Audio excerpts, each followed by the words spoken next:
നിങ്ങളുടെ favourite shows ഇനി ഒരിക്കലും മിസ്സാവില്ല. ഇപ്പോൾ C5 കാണും നിങ്ങളുടെ ഫേവറേറ്റ് ഷോസ് തികച്ചും സൗജന്യമായി. ഞാൻ അവളോട് കള്ളമല്ലേ പറഞ്ഞത്? അവളെ താലി കെട്ടിയത് ഞാനാണെന്നുള്ള സത്യം അപ്പോഴും തുറന്നു പറയാതിരുന്നത് കടുത്ത തെറ്റായിപ്പോയി. ഭയക്കണ്ട, ദുഷ്ടനോ നീചനോ അല്ല, ഹൃദയത്തിൽ കന്മദം പൊഴിക്കുന്നവൻ. ആരും പ്രതീക്ഷിക്കാത്ത ഒരു ദിനത്തിൽ ഞാൻ വീണ്ടും വരും.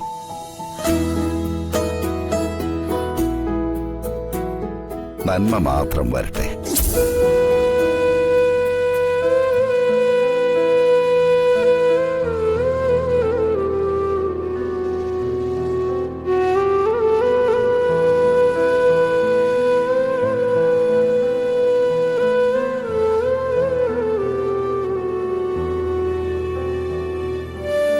മോളെ, നീ പഴയതൊക്കെ ഓർത്ത് കരയാൻ നിക്കണ്ട. കഴിഞ്ഞതൊക്കെ കഴിഞ്ഞു. കാലങ്ങൾക്ക് മുമ്പേ നടന്ന കാര്യത്തെക്കുറിച്ച് ഇപ്പൊ ഓർത്ത് പശ്ചാത്തപിച്ചിട്ട് എന്താ കാര്യം? അതെ, അമ്മ പറഞ്ഞതാ ശരി. അല്ല മധുവേട്ട, ആ സ്വാമിജി പറഞ്ഞത് കേട്ടില്ല. ഞാൻ കാരണം അച്ഛൻ. എന്താ അമ്മ ഇത്? അന്ന് അമ്മ അച്ഛനോടൊപ്പം ഇറങ്ങി വന്നില്ലായിരുന്നെങ്കിൽ ദേ ഈ വർഷയെ പോലെ ഇത്രയും നല്ല മിടുക്കിയായ ഒരു മോള് കിട്ടുമായിരുന്നോ?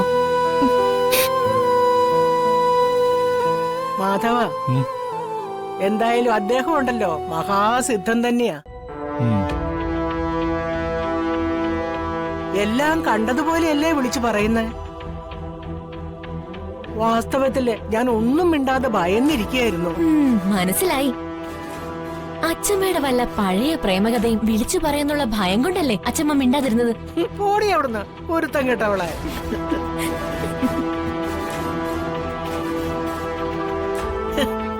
എനിക്ക് ഒരു ഭയവും ഇല്ലായിരുന്നു.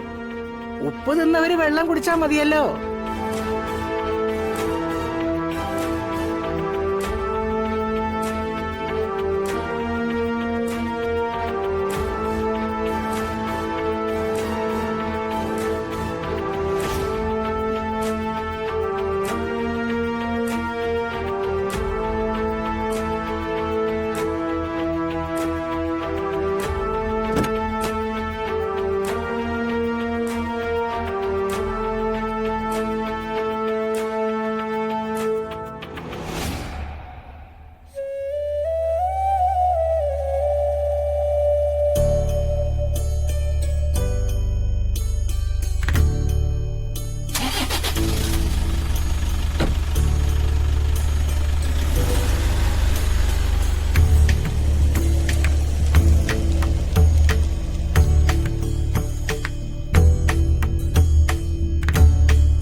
വിക്രം, മോനെന്താ ഒന്നും മിണ്ടാത്തത്? എന്ത് മിണ്ടാനാ? അയാള് ആളെന്തോ സിദ്ധിയുള്ള ആള് തന്നെയാ. ആട്ടെന്തോലിട്ട് നിൽക്കുന്നതിന്റെ യഥാർത്ഥ രൂപം ചെന്നായുടേതാണെന്ന് വിളിച്ചു പറയുമെന്ന് ഭയന്നിരിക്കായിരുന്നു ഞാൻ. ഭാഗ്യം അയാള് പറഞ്ഞില്ല. മോനെന്താ ആലോചിക്കുന്നേ? ഒന്നുമില്ല മുത്തശ്ശി. ആ സ്വാമിജി എന്നോട് എന്തൊക്കെയോ പറഞ്ഞു. അതിന്റെ അർത്ഥം എനിക്കിപ്പോഴും മനസ്സിലായിട്ടില്ല. ഒരർത്ഥത്തിൽ പറഞ്ഞാ എനിക്കും ഒന്നും മനസ്സിലായില്ല. എന്തോ വിഷജീവികളുണ്ടെന്നോ സൂക്ഷിക്കണമെന്നോ മറ്റോ ആണ് സ്വാമിജി ഉദ്ദേശിച്ചത്. എനിക്ക് ഇപ്പോഴും സംശയം ആ സ്വാമിജിയുടെ തട്ടിപ്പുകാരനാണോന്നാ. അങ്ങനെയൊന്നും അല്ല. അദ്ദേഹം ഒരു വലിയ മനുഷ്യനാ. വലിയ മനുഷ്യനായിട്ടാണോ വന്ദനച്ചിയുടെ കല്യാണം കഴിഞ്ഞാണെന്ന് വിളിച്ചു പറഞ്ഞത്? അത് ആർക്കും ചില പിഴവുകളൊക്കെ പറ്റുമല്ലോ. അല്ല അമ്മേ, അമ്മ കരച്ചിലൊക്കെ നിർത്തി ഒന്ന് ഉഷാറാവ്.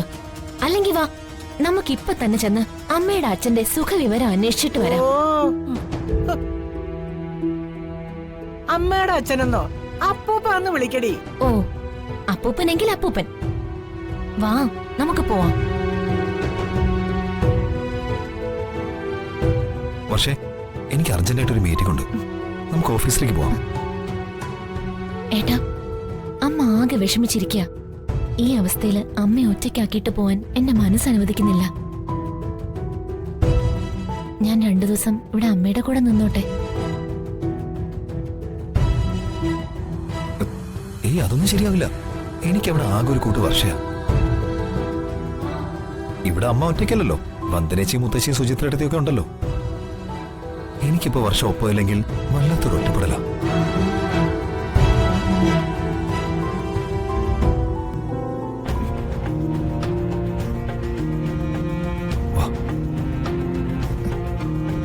മോളെ, മോള് വിക്രമനൊപ്പം പൊയ്ക്കോ. ചന്ദ്രികയെ ഞങ്ങൾ സമാധാനിപ്പിച്ചോളാം.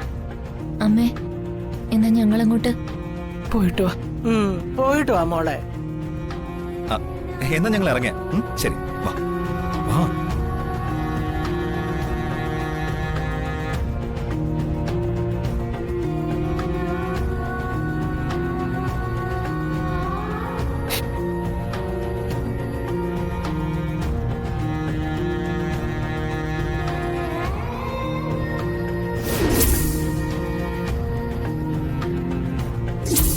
ഈ താലി കെട്ടിയ ആളെ കണ്ടുപിടിച്ച വന്ദന അയാളെ ഭർത്താവായിട്ട് സ്വീകരിക്കൂ. ആ ചതി ചെയ്തത് ആരായാലും എനിക്ക് അയാളെ വെറുപ്പാണ്, അറപ്പാണ്.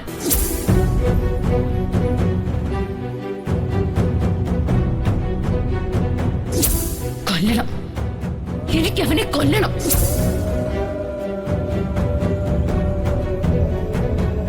ഞാൻ ചെയ്തത് തെറ്റായി പോയോ? വന്ദനയുടെ കഴുത്തിൽ താലി ഉണ്ടെന്ന് ഞാൻ എങ്ങനെ അറിഞ്ഞു എന്ന് വന്ദന ചോദിച്ചപ്പോഴും ഞാൻ അവളോട് കള്ളമല്ലേ പറഞ്ഞത്.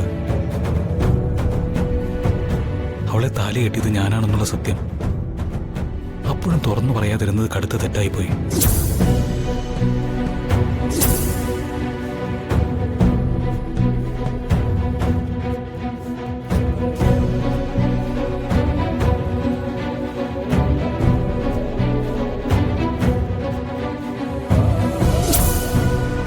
താലി കെട്ടിയത് ആരെന്നറിയാതെ നിമിഷം തോറും ഒരുക്കി നടക്കുക പാവം വന്ദന.